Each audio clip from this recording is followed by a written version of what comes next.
ಹೇ hi, paneer rose plus ನಮ್ಮ ಒಂದು ಹೊನ್ಗೊನೆ ಸೊಪ್ಪು ಏನಿದೆ ಅದು ಫುಲ್ ಎಕ್ಸ್ಟ್ರಾಕ್ಟ್ ಬಿಟ್ಕೊಳ್ತಾ ಇದೆ. ಸೊ ಯೂಶ್ವಲಿ ನಾನು ಇದನ್ನು ಸಪ್ರೇಟಾಗಿ ಬಾಯ್ಲ್ ಮಾಡ್ಕೊಳ್ತೀನಿ, ಅದರ ಜೊತೆ ಆ್ಯಡ್ ಮಾಡೋದಿಲ್ಲ. ಸೊ ಈಗಷ್ಟೇ ಒಂದು ಕ್ಲೈಂಟ್ಸು ನನಗೆ ಕಾಲ್ ಮಾಡಿಬಿಟ್ಟು, ಮ್ಯಾಮ್ ಆ್ಯಕ್ಚುಲಿ ನಾನು ನಿಮಗೊಂದು ವಾಟ್ಸಪ್ಪಲ್ಲಿ ಲಿಂಕ್ ಕಳಿಸಿದ್ದೆ, ನೀವು ನೋಡಿಲ್ಲ. ಏನು ಮ್ಯಾಮ್ ಅಂದರೆ ಅವ್ರು ಹೇಳಿದರು, ಹೊನ್ಗೊನೆ ಸೊಪ್ಪನ್ನು ಸಹ ಹಾಕಿ ಮಾಡಿದ್ರೆ ತುಂಬ ಚೆನ್ನಾಗಿ ರಿಸಲ್ಟ್ ಬರುತ್ತೆ ಅಂತ ಯಾರೋ ಹೇಳ್ತಿದ್ರು ಮ್ಯಾಮ್ ಅಂದರು. ಇಲ್ಲ ಮ್ಯಾಮ್, ನಾನು ಆಲ್ರೆಡಿ ಈ ಪ್ರಾಡಕ್ಟನ್ನು ಯೂಸ್ ಮಾಡ್ತೀನಿ, ಹೊನ್ಗೊನೆ ಸೊಪ್ಪು ನಮ್ಮ ಮನೇಲಿ ಆಲ್ರೆಡಿ ಇದೆ, ನಾನು ನಿಮಗೆ ಫೋಟೋ ಶೇರ್ ಮಾಡ್ತೀನಿ ನೋಡಿ ಅಂತ ಹೇಳಿದೆ.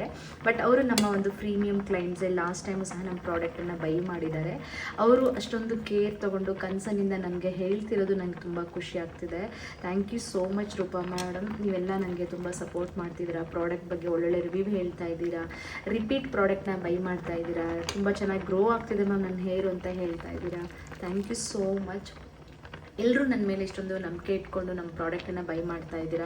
ಸೊ ನಾನೇನೊಂದು ಎಫರ್ಟ್ ಹಾಕಿ ಕೆಲಸ ಮಾಡ್ತಾ ಇದ್ದೀನಿ, ಅದು ಫಲ ಸಿಗ್ತಿದೆ ಅಂತ ನಂಗೆ ಖುಷಿ ಆಗ್ತಿದೆ. Thank you so much. ಪ್ರತಿಯೊಬ್ಬರಿಗೂ ನಾನು ಥ್ಯಾಂಕ್ಸ್ ಹೇಳಲಿಕ್ಕೆ ಇಷ್ಟಪಡ್ತೀನಿ.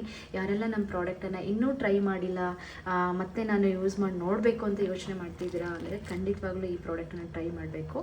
ಸೊ ಇಷ್ಟು ಬಾಯ್ಲ್ ಎಕ್ಸ್ಟ್ರಾಕ್ಟ್ ತೆಗೆದ್ಮೇಲೆ ನಾನು ಇದನ್ನು ಹೊನ್ಗೊನೆ ಸೊಪ್ಪು ಇನ್ನೂ ನೆಕ್ಸ್ಟ್ ಬ್ಯಾಚಿಗೂ ರೆಡಿ ಇಟ್ಕೊಂಡಿದ್ದೀನಿ. ಅದರ ಜೊತೆಗೆ ಇದನ್ನು ಎಲ್ಲ ಓಲ್ಡ್ ನೈಟ್ ನಾನು ಏನು ಮಾಡಿದೆ ಅಂತಂದರೆ, ಹೋಲ್ ನೈಟು ನಾನು ಇದನ್ನು ಸೋಕ್ ಮಾಡಿಟ್ಟು ನೆಕ್ಸ್ಟ್ ಡೇ ಬಾಯ್ಲ್ ಮಾಡಿರೋದು. ಇದಕ್ಕೆ ಆ ಎಕ್ಸ್ಟ್ರಾಕ್ಟನ್ನೆಲ್ಲ ಹಾಕಿಬಿಟ್ಟು ನಾನು ಸಪ್ರೇಟ್ ಮಾಡ್ಕೊಳ್ತೀನಿ. ಸೊ ಆ ಒಂದು ಎಕ್ಸ್ಟ್ರಾಕ್ಟಿಂದನೇ ನಾವು ಏನು ಶಾಂಪು ಮೇಕಿಂಗ್ ಮಾಡೋದು. ಸೊ ಹೊನ್ಗೊನೆ ಸೊಪ್ಪು, ಈ ಹೊನ್ಗೊನೆ ಸೊಪ್ಪು ಏನು ನೋಡ್ತಾ ಇದ್ದೀರಾ, ಇದು ನಾಟಿ ಹೊನ್ಗೊನೆ. ಸೊ ಇದರಲ್ಲಿ ಹೈಬ್ರಿಡು ಬರುತ್ತೆ ತುಂಬ ದಪ್ಪ. ಸೊ ನಾಟಿ ಹೊನ್ಗೊನೆ ಸೊಪ್ಪನ್ನು ಯೂಸ್ ಮಾಡಿ ನಾನು ಶಾಂಪೂನ ರೆಡಿ ಮಾಡ್ತಾಯಿದ್ದೀನಿ. Thank you.